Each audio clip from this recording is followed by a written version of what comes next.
Bölgə TV xəbər verir ki, Azərbaycan Respublikasının işğaldan azad olunan ərazilərdə ekoloji tarazlığın bərpası, təbiətin mühafizəsi və bioloji müxtəlifliyin qorunması məqsədi ilə yeni milli parkların salınmasına başlanılıb. Artıq bir neçə rayonda layihələndirmə işləri aparılır və yaxın illərdə bu ərazilər ekoturizm inkişafı üçün açıq olacaq. Ekologiya və Təbii Sərvətlər Nazirliyindən bildirilib ki, yeni yaradılacaq milli parklar həm nadir flora və fauna növlərinin qorunmasına, həm də regionun ekoloji təhlükəsizliyinin təmin olunmasına xidmət edəcək. Bununla yanaşı ərazilərdə ekoturizm marşrutlarının yaradılması, turistlər üçün şəraitin qurulması da nəzərdə tutulur. Qeyd edək ki, hazırda ölkəmizdə 9 milli park, 11 dövlət qoruğu və 24 dövlət yasaqlığı fəaliyyət göstərir. Onlar arasında Qızılağac Milli Parkı, Şahdağ Milli Parkı, Hirkan Milli Parkı və Göygöl Milli Parkı xüsusi əhəmiyyət daşıyır.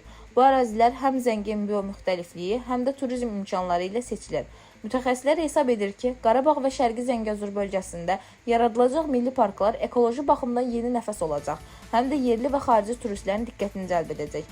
Bu, həm bölgədə dayanıqlı inkişaf və ekoloji maarifləndirmə baxımından mühüm addım kimi qiymətləndirilir.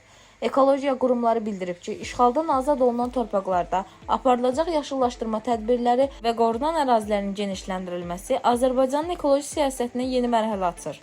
Dilbər Vüqarı qızı, BTV.